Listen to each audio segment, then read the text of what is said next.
So Joseph, could you give us a quick bio, how you got to this point in your life? You know, what brought you here? Sure. Well, I grew up on a farm at some point, you know, at about, I don't know, I was probably 9 when my father bought the farm. And my mother was, you know, not the best cook. She tried. She was a good southern cooker, but my stepmother was from New Orleans. She was an amazing cook.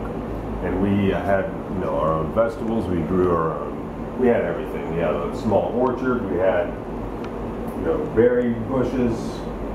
We had, we grew our own chickens, raised our own chickens, raised our own pigs. So when you put those together, you know, this organic farm, largely organic farm, raising our own stuff, and this amazing chef from New Orleans, you know, and coming from a family whose mom was not necessarily, you know, she liked making chicken pot pie. It was the best dish. That was, you know, a big deal for me, a real eye opener. Food became the center of my universe. So there was that, and then, you know, I also had a lot of health problems from a young age, and never really made the connection. You know, my diet as a child was really bad. I eventually, at one point, I was probably 6 or 7, maybe younger, had every tooth in my mouth, the entire mouth capped with silver. So I definitely was not eating that great, clearly.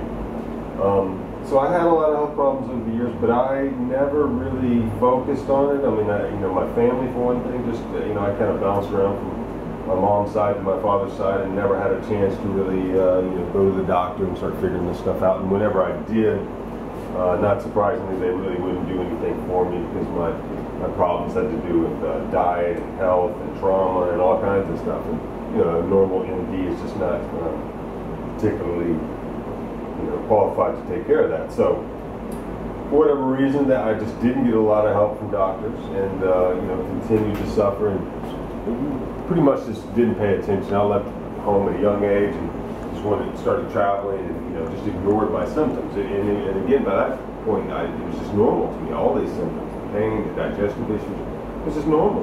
So I was a kid, you know, traveling around the country, having fun. So I didn't really care about it. So I didn't pay attention, and eventually, I don't know, it was probably like 26 where it really caught up with me, you know, really caught up with me.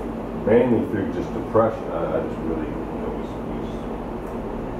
basically, you know, suicidal just because of my being in so much pain and so miserable.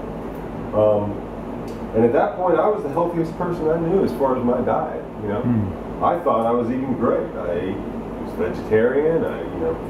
But there was a lot of problems with it. I was still doing a lot of things. I was having a lot of reactions. I was eating too many grains, as we were talking about earlier, too many seeds, too many nuts. So it didn't really, you know, it wasn't enough to fix my problems, which were numerous. I didn't have a master plan. I was just eating some bananas from the local grocery store thinking that was going to help me, and it just wasn't enough.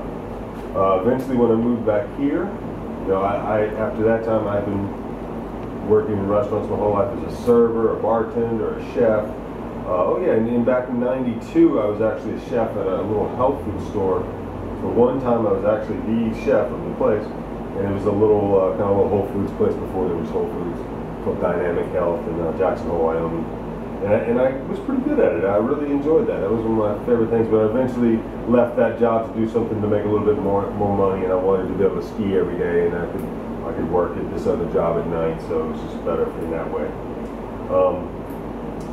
So when I got back here, I started making, I switched, I wanted to get out of the restaurant business. I became a personal trainer, again, kind of in the whole, you know, make yourself healthy vein. Started helping myself a lot with my diet, and the biggest kind of single item that made a big difference for me was kombucha, the stuff that I'm picking these for right here.